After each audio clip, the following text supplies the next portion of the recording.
आपकी जानकारी के लिए हमारा चैनल स्टैंड बाय है 24/7 और आज की रात कुछ बड़ा होने वाला है, ऐसा बहुत स्ट्रॉन्ग इंटेल इनपुट है, तो इस चैनल को आप लगातार देखते रहें।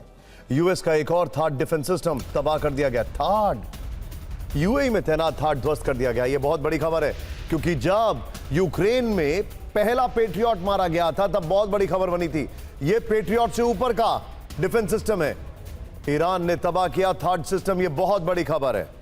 अगर थर्ड एयर डिफेंस सिस्टम मार दिया गया है तो यह बहुत बड़ी खबर है।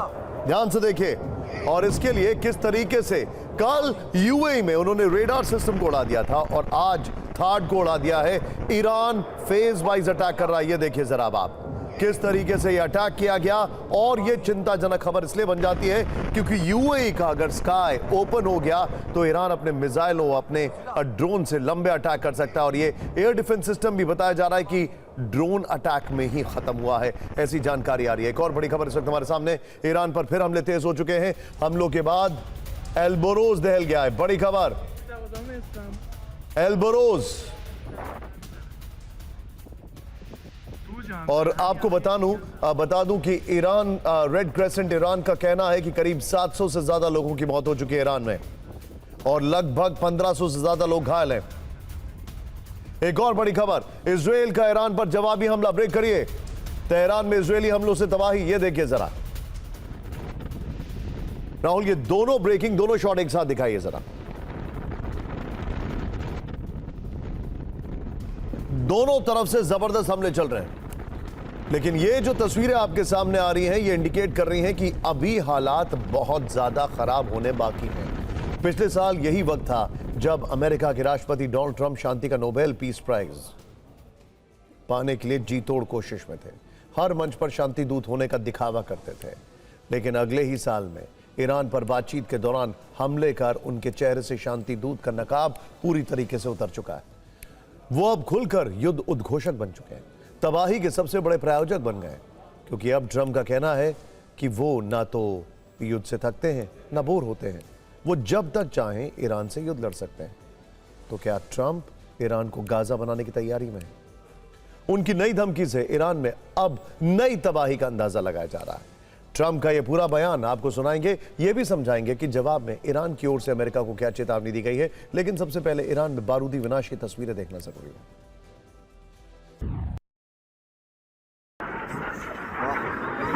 तेहरान में इजरायल ने विध्वंसक हमला किया, सर्वेलेंस सिस्टम टावर को टारगेट किया। विस्फोट के बाद टावर समेत ये पूरी बहुमंजिला इमारत जमींदोज हो गई। तेहरान में आज बासिज फोर्स को भी टारगेट किया गया। बासिज फोर्स के हेडक्वार्टर पर मिसाइल अटैक हुआ। धमाकों में कंपाउंड पूरी तरह तबाह हो गया। स्थानीय नागरिक ने हमले का वीडियो बनाया था। ईरान की सेना में बासिज एक ऐसा नाम है, ऐसा ढांचा है जो न केवल सीमाओं पर बल्कि ईरान की गलियों और मोहल्लों में भी सुरक्षा को सुनिश्चित करता है। युद्ध के चौथे दिन सेंट्रल तेहरान भी टारगेट पर रहा। वहां अमेरिका और इजरायल दोनों ने भीषण बमबारी की। धमाकों में एक साथ कई इमारतें जमीन में समा गई।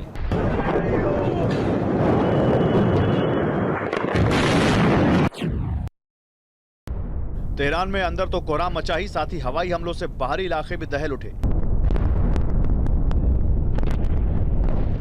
तेहरान से लगे परदिस में भीषण बमबारी की गई। पहाड़ी इलाकों में मौजूद IRGC के ठिकाने टारगेट हुए। विस्फोट में कई अंडरग्राउंड फैसिलिटी नष्ट हो गई।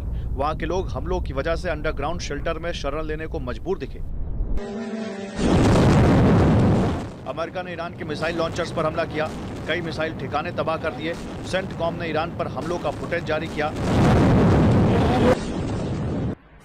अमेरिका पहले ही कह चुका है कि उसका प्राइम टारगेट ईरान की अंडरग्राउंड मिसाइल सिटीज हैं। इसके अलावा इस्फहान में रक्षा उद्योगों पर भारी स्ट्राइक की गई। इस हमले का असर इस्फहान न्यूक्लियर ठिकानों तक देखा गया। अमेरिका ने ईरान में IRGC की ड्रोन फैसिलिटी को भी निशाने पर लिया। एयर स्ट्राइक से अंडरग्राउंड ड्रोन स्टोरेज को बर्बाद कर दिया। यह हमला जन्नत आबाद इलाके में किया गया। ईरान के पार्चिन में भी विध्वंसक बमबारी हुई। पार्चिन में IRGC बेस पर अमेरिका ने स्ट्राइक की। ईरान के मिसाइल ठिकानों को हिट किया। पार्चिन में ईरान का सबसे बड़ा सैन्य कॉम्प्लेक्स है जिसमें भारी नुकसान का दावा किया।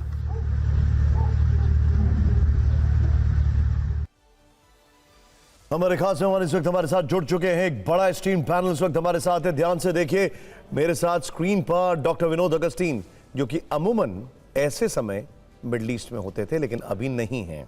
यात्रीगण कृपया इंतजार करें। मेरे साथ हैं एम्बेसडर दीपक वोरा, स्वागत है आपका sir, thank you very much sir. And general K Sinha, thank you so much sir for joining us, grateful to you, आप सभी लोगों ने टाइम निकाला। और कल एडिटोरियल क्या छपेगा उससे पहले इन तीनों का एडिटोरियल ओपिनियन पेज आपके सामने आने वाला है। लेकिन पहले ईरान में यह विनाश तब हो रहा है जब ट्रंप का कहना है कि अभी उन्होंने ईरान के विरुद्ध बड़ी कार्रवाई नहीं की है। ट्रंप ने जो कुछ कहा है उससे युद्ध का तापमान बढ़ गया है। ट्रंप ने कहा, एंड आई कोट, हम ईरान की मिसाइल पावर को तबाह कर देंगे, हम उनकी नौसेना को जड़ से मिटा रहे हैं, हम बहुत आसानी से युद्ध में जीत हासिल करेंगे।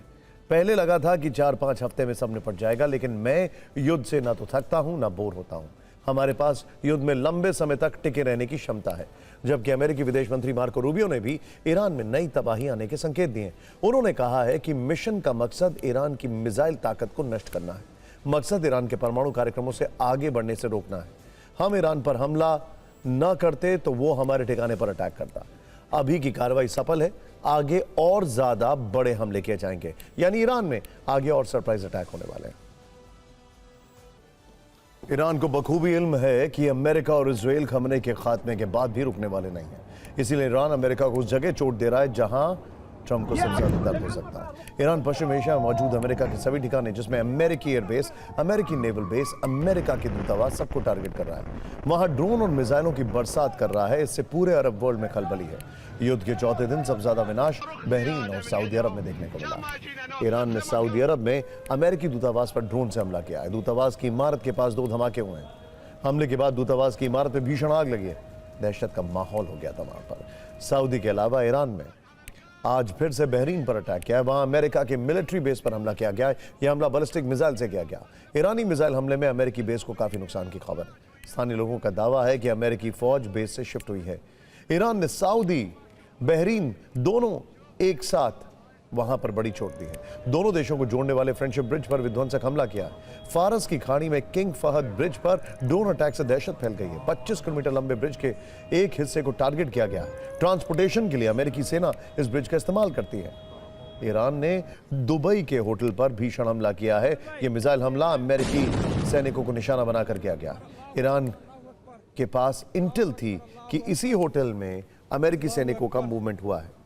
मिसाइल हमले के बाद होटल के पास अफरा तफरी मच गई। ईरान ने सऊदी, बहरीन, यूएई के अलावा कुवैत में भी मिसाइल अटैक किए। कुवैत में अमेरिकी दूतावास पर हमले की कोशिश की गई है ड्रोन और मिसाइल से। कुवैत पर नॉन स्टॉप अटैक हुए हैं। ईरान कुवैत में अब तक 150 मिसाइल और 350 से ज्यादा ड्रोन हमले कर चुका है। सीधे चलूंगा, मेरे साथ मेरे खास मेहमान इस वक्त जुड़े हुए हैं। जर्नलिस्ट के सिन्हा मेरे साथ हैं, दीपक वोरा सर मेरे साथ हैं, and doctor Vinod Augustine. Journalist Sinha sir, आपसे मुझे यह समझना है, मैं आपको एक ट्रेंड बता रहा हूं। परसों ईरान ने जो यूएई में करीब $10 मिलियन का रेडार सिस्टम है उसको उड़ा दिया। अभी जो हम विजुअल दिखा रहे हैं, कृपया राहुल वो विजुअल प्ले करिए, और अगर चाहे तो ब्रेकिंग भी प्ले करिएगा। ईरान ने उनका 3rd एयर डिफेंस सिस्टम भी उड़ा दिया है। मेरा आपसे सवाल यह है, क्या ईरान एक बहुत फेज्ड मैनर में अटैक कर रहा है, इर्रिस्पेक्टिव ऑफ द लीडरशिप? उनका कोई भी लीडर आए या जाए, उनको पता है अब शहादत तो होनी है, जो वो कहते हैं। मैं नहीं कह रहा हूं, शहादत को वहां पर बहुत महत्व दिया जाता है। विनोद सर ने मुझे बताया ये कल रात में। क्या ये समझा जाए कि वो फेज्ड मैनर में आगे बढ़ रहे हैं, and they have a plan of action? जय हिंद निशान। जय हिंद सर। एब्सोल्युटली, आपने जो बयान किया है मैं उससे पूरी तरह सहमत हूं। देखिए, लड़ाइयां मैंने भी बहुत लड़ी हैं, ग्राउंड पे ऑपरेशंस की हैं। ये हायर डायरेक्शन ऑफ वॉर की ज्यादा जरूरत नहीं पड़ती। जब बैटल इज ज्वाइंट, जब बैटल शुरू हो जाता है, it is a man who is manning the weapon who is actually that matters. पूरा निर्भर उस पे करता है, नॉट कि higher direction of war. Higher direction of war क्या देगा? आपने कहा हॉड में यूएई, ये जो आपका है ना, शाहिद ड्रोन से मार गिराया, ये रशिया भी नहीं कर पाया था। उनके पास भी ये शाहिद ड्रोन थे। थॉट सिस्टम को मार गिराना, इसके पहले रडार सिस्टम को $1 बिलियन के रडार, 15 ईगल उनको मारा। वो कह रहे हैं ना friendly fire, it is not friendly fire, it is done by Iran. 6 soldiers मर चुके हैं। ये आप बताइए, ये पहले 3 दिनों की ये पूरी कहानी है। ठीक है, आप उसको मारते रहेंगे, और इसी को कहते हैं ग्राउंड के ऊपर में जो जज्बाजी एक्शंस होते हैं, और उनके ठिकाने में है। आप कहते हैं उनकी एम्बेसी में मार रहे हैं, तो क्या एम्बेसी के अंदर में इनके एयर डिफेंस सिस्टम नहीं? मैं ये मानने के लिए तैयार नहीं हूं, रियाद में ये मानने के लिए तैयार नहीं हूं। देखिए, दुबई में जहां जहां, और ये जो फोर्सेस है मैं इनके साथ ऑपरेट किया हूं अंडर जो जिमी कार्टर थे एज सेक्रेटरी जनरल के स्पेशल रिप्रेजेंटेटिव, मैं फोर्स कमांडर था इन यूएन मिशन। ये रहते हैं इन 5-स्टार होटल में, इनके इवन सोल्जर्स, मरीन, और वही जो चीजें हैं वो कर रहा है। सर, आप मेरे देखिए, साथ बन उसको रही है। हल्के में लेना। आपने जो और पॉइंट रखा है सर, मैं इस पॉइंट को आगे बढ़ाता हूं। वैलिड पॉइंट है ना सर। अब मैं आपने बड़ा यहां पर एक बड़ा कैटेगोरिकल स्टेटमेंट रखा है। दीपक सर, मैं न्यूयॉर्क टाइम्स को कोट कर रहा हूं और उसके बाद वॉल स्ट्रीट जर्नल को। अभी न्यूयॉर्क टाइम्स में थोड़ी देर पहले एक पीस आया, उसमें उन्होंने लिखा, एंड आई कोट, उनका यह कहना था कि अभी ईरान ने अमेरिका ने इस वक्त थोड़ी देर पहले 2 एम्बेसीज खाली कर दी हैं। पहली कुवैत, दूसरी सऊदी अरेबिया। उन्होंने अपनी एम्बेसीज बंद कर दी हैं।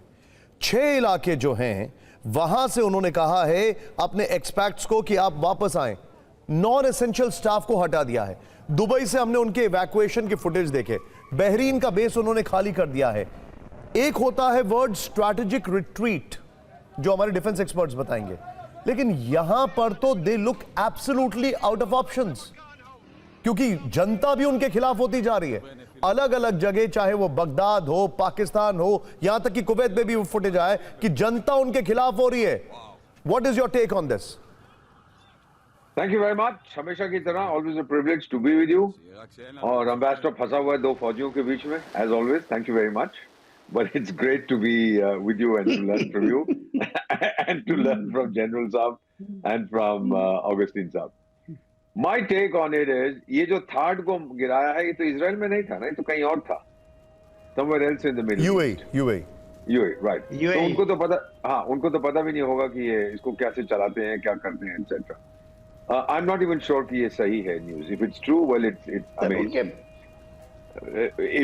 we'll just see what happens. Now today also sir, अब मैं, क्योंकि मैं आपका कॉरेस्पॉन्डेंट हूँ, सीनियर कॉरेस्पॉन्डेंट, तो अभी कुछ देर पहले इजराइल ने जो काउंसिल इलेक्ट करती है सुप्रीम लीडर को, 88 मेंबर्स की, उनकी मीटिंग हो रही थी, तो इजराइल ने वहां ठोक दिया उनको। वो सब चले गए ऊपर, 88 members, just was about a couple of hours ago. और फिर इजराइल ने अटैक किया है एयरपोर्ट पर ईरान में, तेहरान का जो कोई बचा कुचा वहां पे उनका एक प्लेन ग्राउंड पे था, पता नहीं कौन सी कंपनी का, उसको उड़ा दिया। लेटेस्ट न्यूज दे रहा हूँ, ब्रेकिंग न्यूज आपको, मैं चेक बाद में भेज देना मुझे। अभी जो वहां पर हो रहा है sir, let me tell you very bluntly that Donald Trump साहब ने बड़ा क्लियरली कह रहे, there was no stress on his face. Marco Rubio and he were on the same page कि हम छोड़ेंगे नहीं। And I enjoy the fight. I like it. I'm not scared. I'm not getting bored. So this is going to get over pretty soon, sir. Iran कितनी मार खा सकता है, it's amazing. अभी तक तो बहुत मार पड़ी है, but they are going on. Obviously they had a huge arsenal. वो किसके लिए बनाया था सर? अपनी दादी के सालगिरह के लिए। They have got a lot of weapons which they are using, and therefore Trump even acknowledge that their missiles, some of them are pretty good. ये आपने नोटिस किया था? When he talked about Iranian missiles, he said some of them are pretty good. इसका मतलब वो समझ गया है कि काफी काबिलियत ये लोग रखते हैं।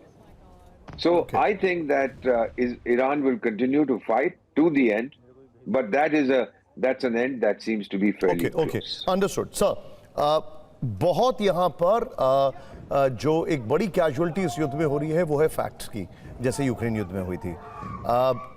जो ऐसे ही खमने के उत्तराधिकारी को कल ही मार दिया गया था, ऐसी बहुत सारी चीजें आ रही हैं। तेहरान पर फिर इजराइल का बड़ा हमला। इजराइल के हमलों के बाद भारी तबाही हुई है। और जो अभी दीपक सर ने कहा, एक और बड़ी खबर, ईरान के बुशहर एयरपोर्ट पर बड़ा हमला हुआ है।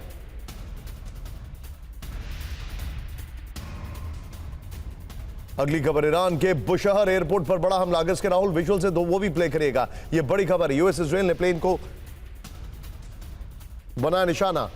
ये देखिए जरा, हमले को लेकर ईरानी मीडिया ने किया दावा। अब ये तस्वीरें हमने यूक्रेन से भी देखी थी, लेकिन उसकी मदद करने के लिए नेटो आया। यहां पर रशिया और चीन आएंगे क्या? ये बड़ी खबर है। सीधे पे चलूंगा विनोद सर के पास। Vinod sir, looking at the scenario, looking at the scenario, मेरा यह मानना है कि ईरान की रेजिलियंस बहुत स्ट्रैटेजिक है। लेकिन अभी आगे मैं आपसे एक और सवाल पूछूंगा, अभी क्योंकि वो हमारी डिटेलिंग आने वाली बाकी है, जो मिडिल ईस्ट के देशों की हम बात करने वाले। लेकिन looking at the resilience, Iran की अप्रोच स्ट्रेटेजिक है। मेरा आपसे सवाल यह है, what next? This will go on, you keep punching them, they will revert, this will go on. Foot on the ground, boots on the ground is the most important thing for America. अब आप थोड़ा सा समय लूंगा sir, please pardon me. Marco Rubio ने कल क्या कहा? I was failing of from my chair when he said Israel हमला करने वाला था और उसके जवाब में हमारे ऊपर हमला होता है, इसलिए हमने हमला कर दिया। वो अंग्रेजी का वर्ड मैं प्रोनाउंस नहीं कर पाता हूं जो डोनाल्ड ट्रंप ने पिछली बार बोला था, क्योंकि उन्होंने इतना खराब कर दिया उसको कि मेरा प्रोनाउंसिएशन भी खराब हो गया। Obliterated, right? अगर ऑब्लिटरेट कर दिया तो फिर कैसे धमाके हो गए? कैसे फिर से न्यूक्लियर वो तैयारी कर ली उन्होंने? फिर इस बार उन्होंने बोला रिजीम चेंज, अब वो बोल रहे हैं, कल बोल रहे हैं अमेरिका के लोगों को खतरा था। What is he talking about? देखिए, डोनाल्ड ट्रंप और मार्को रूबियो आपस में बात नहीं कर रहे हैं, ये तो लगभग तय है। पिछली बार जब डोनाल्ड ट्रंप प्रेसिडेंशियल रेस में थे, मार्को रूबियो उनके खिलाफ थे, एंड ये डोनाल्ड ट्रंप मार्को रूबियो को लिटिल रूबियो करके बुलाते थे। तो इनके आपस में हमेशा बना नहीं है, लेकिन be that as it may. अब मुद्दे पे आते हैं। देखिए, आप स्क्रीन पर देखिए जो मिट्टी के गुब्बारे उड़ रहे हैं, the massiveness of Israeli and American attack जो तेहरान पे और बाकी जगहों पे हो रहा है, उसके अब ऑपोजिट में आप देखिए जो चिटपुट अटैक, जो छोटे छोटे जो पटाखे फूट रहे हैं यूएई में और बाकी जगहों में, ये जब पाइलअप होगा, जब ये जो डेक ऑफ कार्ड्स गिरेंगे, तो तब हमें समझ में आएगा कि तेहरान का कोलैप्स जो है बहुत जल्द होने वाला है, इसमें कोई दो राय नहीं है। लेकिन मैं फिर से यही कहूंगा, अगर आप शांति प्रस्ताव लेके जाएंगे तो जाएंगे किसके पास? क्योंकि आपने पूरे टॉप लीडरशिप उड़ा दिए। 88 लोग जो अभी अगले लीडरशिप आने वाले थे उनको चंद घंटे पहले उड़ा दिए। जो हाइड्रा का हेड है, इंडिविजुअल हेड, वो अपने आप में जिसके पास जो मिसाइल है वो मारे जा रहा है। आपने पूरी वॉर की परिभाषा बदल दी by going directly for the leadership. Imagine अगर हम पुलवामा के बाद डायरेक्टली लीडरशिप को मारते हैं, ना कि टेररिस्ट इलाकों को मारते। I'm sorry to say. कहां जाएगा? Just think if Putin decides the same. Putin, absolutely. What if Iran decides the same? Iran तो कन्वेंशनल वॉर लड़ रहा है। Iran can hit the smaller nations के हेड्स, बट वो नहीं मार रहा है। आप सोचिए। Okay sir, I am coming to you Vinod sir, क्योंकि मेरे पास एक और इंफॉर्मेशन अभी आ रही है। I am coming back to you sir, sorry to cut you in between sir. बड़ी खबर, अमेरिका और इजराइल दोनों मिलकर ईरान पर बमबारी कर रहे हैं। तो ईरान अकेले ही मिसाइल और ड्रोन से हमले कर रहा है। लेकिन इस बीच एक ऐसा दावा हुआ है जो अमेरिका की चिंता बढ़ा सकता है। ध्यान से देखिएगा, अब ये बड़ी इंटरेस्टिंग खबर है, इसीलिए मैंने इस सवाल को रोक दिया था। दावा यह है कि ईरान से लड़ने में अमेरिका के हथियार कम पड़ सकते हैं। अमेरिका के हथियार कम पड़ सकते हैं, वॉल स्ट्रीट जर्नल की रिपोर्ट है, आज 3 मार्च के एडिशन में यह छपा है। क्या अमेरिका जितने बम मार रहा है उतने बम बना नहीं रहा है? क्या ईरान के एक मिसाइल को नाकाम करने में अमेरिका के 4 मिसाइल नष्ट हो रहे हैं? क्या ईरान के साथ युद्ध में अमेरिका फंस गया है? एक अमेरिकी अखबार द वॉल स्ट्रीट जर्नल का दावा है, ये देखिए आप। US races to accomplish Iran mission before munitions run out. दावा यह किया जा रहा है कि ईरान से युद्ध में अमेरिका को हथियारों की कमी हो सकती है।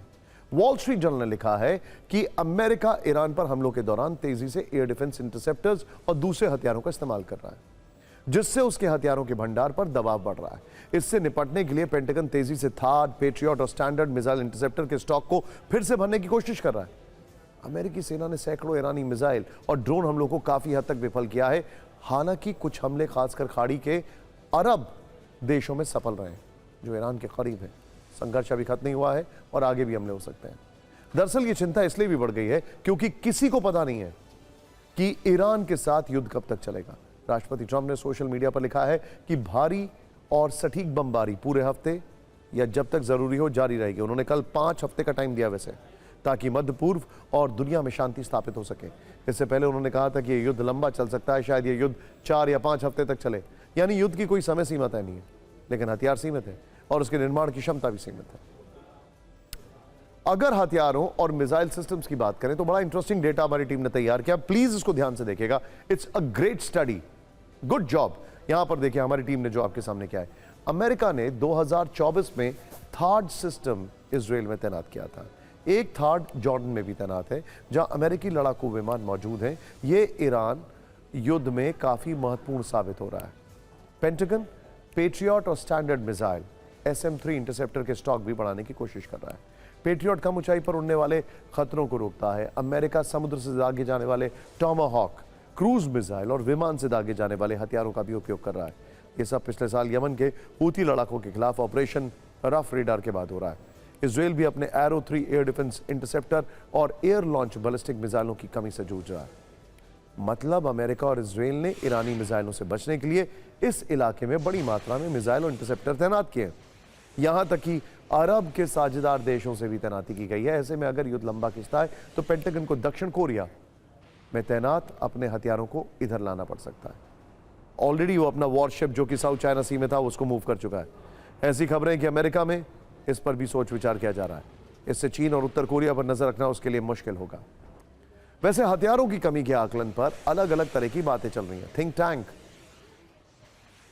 स्टिम्सन सेंटर की सीनियर एक्सपर्ट केली ग्रीको ने कहा है कि ऐसा खतरा है कि इससे पहले कि ईरान की मिसाइलें खत्म हो, अमेरिका और उसके साथी देशों के पास इंटरसेप्टर मिसाइलें खत्म हो सकती हैं। हालांकि पूरी तरह निश्चित नहीं है।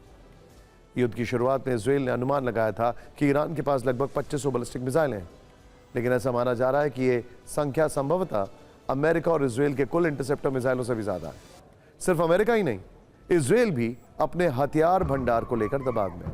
हालांकि पूर्व इजरायली रक्षा प्रवक्ता जोनाथन कॉनिग्रिक्स ने कहा है कि आखिरकार मामला संख्या का है। हमारे पास कितने इंटरसेप्टर होंगे और उनके पास कितने लॉन्चर होंगे। एक और बात, जब बात हो रही है कि ईरान की लीडरशिप खत्म हो गई है, तो मैं आपसे एक सवाल पूछता हूं। अभी तक खमनेई के दोनों बेटों के बारे में कोई जानकारी नहीं।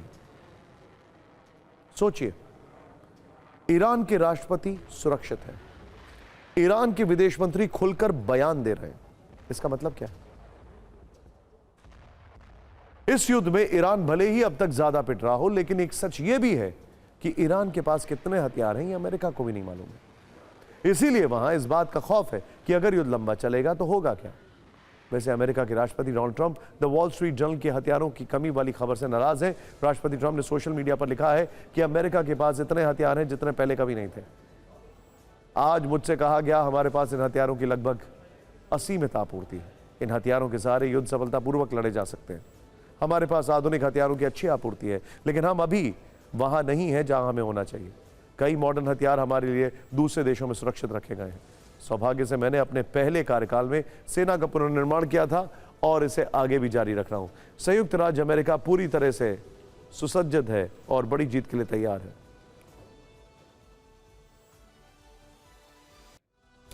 मैं एक पहले रिएक्शन लेता हूं, मेरे साथ मेरे मेहमान है, उसके बाद एक breaking and then again another reaction. Rahul सीधे चलिए, इस वक्त मेरे खास मेहमान सिन्हा सर मेरे साथ है। सिन्हा सर, एक इंफॉर्मेशन मैं आपसे शेयर कर रहा हूं। जब ईरान में नोटैम इशू था तब चाइना के 2 कार्गो एयरक्राफ्ट वहां पर लैंड करते हैं। जब ईरान में नोटैम इशू था तब चाइना के 2 कार्गो एयरक्राफ्ट लैंड करते हैं। एक असेसमेंट यह है कि पिछले 1 साल में रशिया और चाइना के 150 सॉटीज हुए हैं ईरान के अंदर। मैं आपसे जानना चाह रहा हूं, अभी के हालात में क्या आपको ऐसा लग रहा है कि ईरान के पास पर्याप्त हथियार हैं? मैं दावे के साथ तो नहीं कह सकता हूं, मगर मेरा जो गट फीलिंग है और मैं जो रिव्यू ऑफ सिचुएशन करता हूं डेली, मेरे को लगता है उनका काफी जून के बाद अभी तक ये मंथ ऑफ फरवरी है। और जैसा आपने बताया, और ये जो तुर्कमेनिस्तान, ताजिकिस्तान, ये इससे होता हुआ जो चाइनीज आए हैं रीइंफोर्समेंट, वो तो डीएफ तक की बात हो रही है, अभी निकला नहीं है। सिकंदर की बात हो रही है, सिकंदर मिसाइल्स की बात, वो निकली नहीं है। तो ये हॉक्स कॉल तो नहीं है। दूसरी बात, ये दावा है और ये एग्जैक्टली है। मैं रिव्यू सिचुएशन ऑन एक रेटरिक के तरह नहीं करके मैं करना चाहता हूं। बहरीन से खबर है, कतार कह रहा है 4 दिन का ही उनके पास एम्युनिशन है, थर्ड का पैट्रियट का 4 दिन। डोनाल्ड ट्रंप कहते हैं ये 5 वीक तक वो तो मिनिमम मांग के चल रहे हैं। अब आप बताइए जिस तरह से ये आ रही है, एक ड्रोन से यदि थर्ड की 4-4 मिसाइलें हम मारते, इंटरसेप्टर यूज करते हैं, ये इनके पास फायर कंट्रोल नहीं है। They are trigger happy people and that's why you see कि ये कहते हैं कि 5 F-15E गिर गया अपने ही फायर में। They are trigger happy people, they are not properly trained, they are not point taken sir, hardened. Point taken sir. मेरे पास एक बड़ी खबर आ रही है, इजराइल के अलग अलग शहरों में धमाके हुए इस वक्त की बड़ी खबर ये देखें, और कई शहरों में मिसाइलें गिरी हैं। ये इस वक्त की बड़ी खबर, इजराइल में फिर से अटैक हुआ है। मैं सीधे चलूंगा दीपक सर के पास, ये इस वक्त की बड़ी खबर आ रही है। दीपक सर, मैं आपसे एक जानना चाहूंगा एक चीज, मुझे एक बात बताइए, कल का लेटेस्ट पोल डोनाल्ड ट्रंप पर, रॉयटर्स और इप्सोस का, उसमें कहा गया है, and I quote, 1 out of every 4 American is only 1 out of every 4 American is supporting this war of Donald Trump। कहा गया है कि 27% लोग डोनाल्ड ट्रंप के इस एक्शन को सपोर्ट करते हैं, 43%, और इस 43% में पहली बार मागा बेस के कई सारे लोग हैं जो डोनाल्ड ट्रंप के इस एक्शन को पूरी तरीके से कंडेम कर रहे हैं। Sir, if ratings is the reason for this war, I think Donald Trump has got it all wrong. You know, that's a brilliant observation. मैंने भी सुना है कि रेटिंग्स करके लड़ा था और एप्स्टाइन के भूत ने आके उसको प्रोत्साहित किया था कि भाई अगर तू ठोक देगा ईरान को तो फिर लोग मेरे को भूल जाएंगे, मेरा भूत फिर से सो जाएगा। सर, आपको अमेरिका जाना होता है सर, प्लीज आप इतना सच मत बोला करिए। वीजा को लेकर डोनाल्ड ट्रंप आजकल सोशल मीडिया भी मॉनिटर करते हैं। टीवी 9 भी देखता होगा। Go ahead, sir. Go ahead. No, sir. The thing is, I don't think he's done it for his ratings. He's done it essentially, to a large extent, the Jewish lobby in America controls American foreign policy towards the Middle East. क्योंकि money power उनके पास है, वो पैसा जरूर लगाएंगे इसके ऊपर, and they are all united. तो मेरा अपना मानना है सर कि यूनाइटेड स्टेट्स की जो अंदरूनी जो सपोर्ट इसका है, और बहुत से जूस मागा में भी बिलीव करते हैं, अगर ये इन लोगों ने उसको एनकरेज किया कि do it, it's really for, उनका होमलैंड नहीं है ना सर, एक होमलैंड तो है उनका, दैट्स इजराइल। उसको बचाना तो बहुत जरूरी है उनके लिए, खासतौर से जो उनके थ्रेट्स आते और हैं। अमेरिका की तो कोर कॉम्पिटेंसी है किसी तीसरे मुल्क में जाके किसी चौथे मुल्क की मदद करना, वो तो उनकी कोर कॉम्पिटेंस है।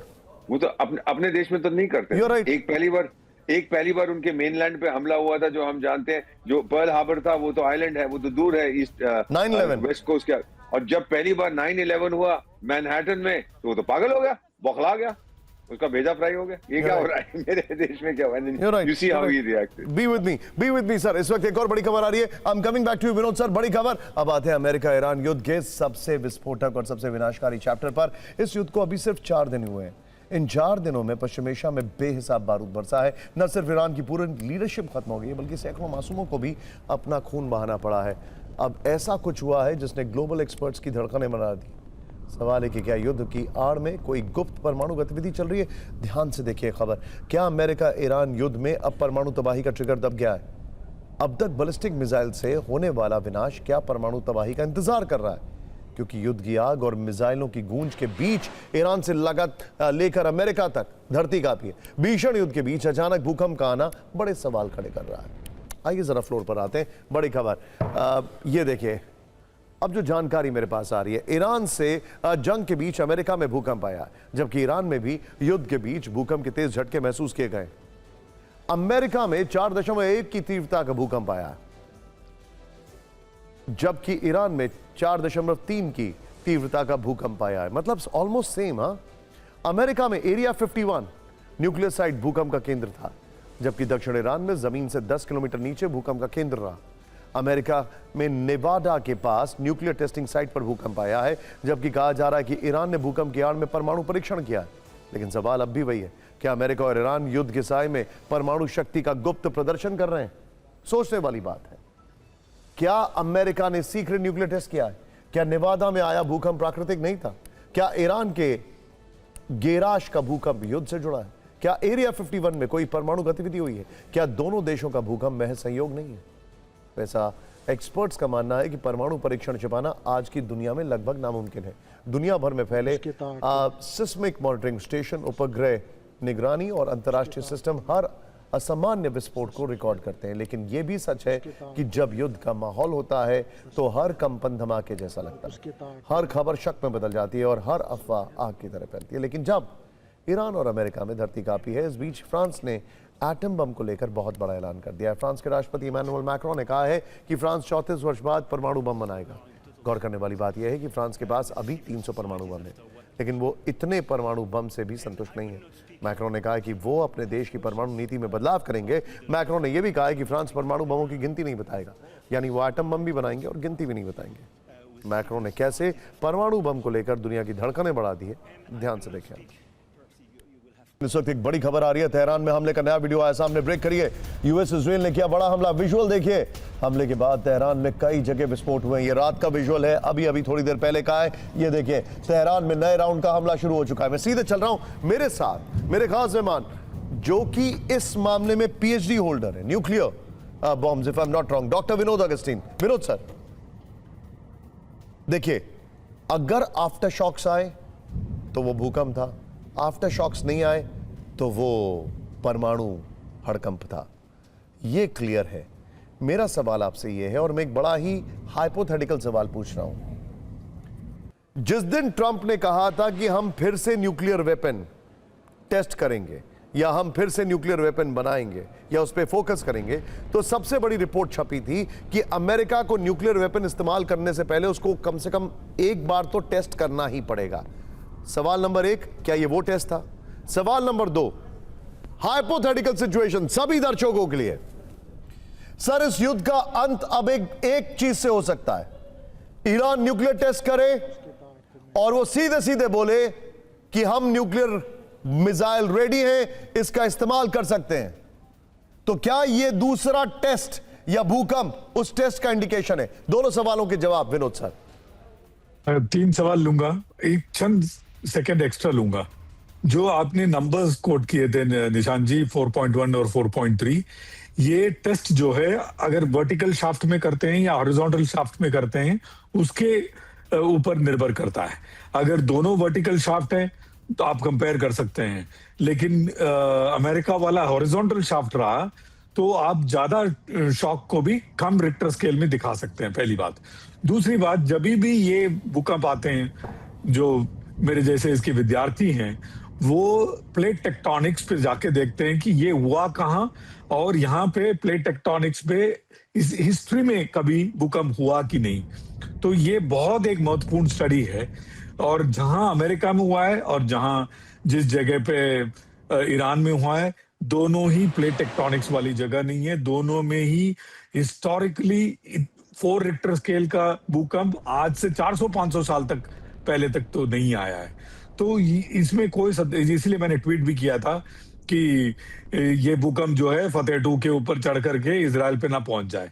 और जो हम स्क्रीन पे देख रहे हैं, क्या ये एक पॉसिबिलिटी है? पहली बात, वो पॉसिबिलिटी पहुंचने से पहले अगर ईरान ने डिक्लेयर कर दिया और उनके ऊपर विनाश हो गया तो ईरान भी खत्म। तो ये एक असमंजस पे है ईरान भी और इजराइल भी और अमेरिका भी। बट शांति वार्ता मैंने आपको भेजा भी है। पहली बार यूएन ने आवाज उठाई है, पहली बार यूएन ने कुछ हरकत दिखाया है। हम जैसे लोग, हमारे जैसे शांति प्रिय और देश इनके ऊपर आकर के अगर नकेल नहीं कसेंगे, वो यूनाइटेड नेशन के बजाय वो यूएन का मतलब अन हो गया है। अन, यूएन, अन। किसी भी चीज के आगे यूएन लग जाता है फिर वो काम ही नहीं करता है। अन हो गया है सर उसका। तो अब यूएन को somehow I don't take that organization very seriously in spite of reporting there very early in my career, but nevertheless बड़ी खबर इस वक्त ईरान पर और हमले तेज हुए। इस वक्त की बड़ी खबर, ईरान के देश फुल में हो रहे हैं धमाके। इस वक्त की बड़ी खबर मैं आपको दिखा रहा हूं, ये देखिए जरा। रात के अंधेरे में राहुल, क्या आपके लिए संभव है दोनों अटैक के वीडियो और ब्रेकिंग दिखा पाए? ईरान में जो अभी अभी हमले तेज हुए हैं, ये देखिए दोनों अटैक के वीडियो। दे आर गोइंग 24/7 हमले कर रहे हैं, ये देखिए जरा। ये दोनों विजुअल्स आपके सामने, ईरान में अभी अभी जो हमले हुए, ये दोनों विजुअल्स आपके सामने, ईरान के लेटेस्ट विजुअल्स हैं। फर्स्ट ऑन टीवी 9 आपके सामने आप देख रहे हैं, ये देखिए जरा। हम आपको अब इजराइल अमेरिका की एक ऐसी घातक योजना के बारे में बताते हैं जो बहुत चौंकाने वाली है। खमने को मारना इजराइल के लिए कोई एक दिन का काम नहीं था, बल्कि इसके लिए उसने बहुत लंबी प्लानिंग की थी। बड़ी शॉकिंग न्यूज़ है ये। इजराइल कई वर्षों से इस हमले की तैयारी कर रहा था। ध्यान से देखिए। इसके तहत इजराइल की खुफिया एजेंसी मोसाद और यूनिट 8200 ने तेहरान के लगभग सभी ट्रैफिक कैमरों को हैक कर लिया। इन कैमरों की तस्वीरें एन्क्रिप्ट करके तेल अवीव और दक्षिण इजराइल के सर्वरों पर भेजी जाती थी। दावा है कि इसमें सिर्फ मोसाद ही शामिल नहीं था, बल्कि अमेरिका की खुफिया एजेंसी CIA ने भी इस ऑपरेशन में मदद की। इसमें एक खास कैमरा था, क्योंकि उससे पता चलता था कि अधिकारियों के बॉडीगार्ड्स और ड्राइवर अपनी निजी गाड़ियों में को कहां पार्क करते हैं। इन कैमरों से इजराइल के अफसरों के बारे में बहुत जानकारी मिली, जैसे उनका घर कहां है, वो कब ड्यूटी पर आते हैं, कौन सा रास्ता लेते हैं, और सबसे जरूरी बात, ये किस नेता की सुरक्षा करते हैं या किसे ले जाते हैं। इसे इंटेलिजेंस में पैटर्न ऑफ लाइफ कहते हैं। ये सारी जानकारी इजराइल को खमने की हत्या के लिए बहुत काम आई। इसके अलावा इजराइल ने पास्चर स्ट्रीट के आसपास के मोबाइल फोन टावरों को भी हैक किया, जिससे जिस वक्त खमने पर हमला किया जाए तो फोन व्यस्त दिखें और सुरक्षा टीम को किसी भी तरह की कोई चेतावनी न मिले। और इस लंबी तैयारी के बाद इजराइल को खमने को मारने में कामयाबी मिली है। अमेरिका और इजराइल और ईरान सीधा युद्ध लड़ रहे हैं, लेकिन जल पाकिस्तान भी रहा है। पाकिस्तान में कराची के बाद आज लाहौर में अमेरिकी कॉन्सुलेट पर हमला हुआ। प्रदर्शनकारियों ने US कॉन्सुलेट में तोड़फोड़ की, आग लगा दी। वहीं कराची में पाकिस्तान कॉन्सुलेट पर हमला कल हुआ था, इसमें भी कई लोग मारे गए थे। पाकिस्तान में अब वहां के नेताओं का मजाक उड़ाया जा रहा है। पाकिस्तानी पंजाब की CM मरियम नवाज से तो लोग ये तक पूछ रहे हैं कि क्या अब भी शहबाज शरीफ ट्रंप के लिए नोबेल पुरस्कार मांगेंगे।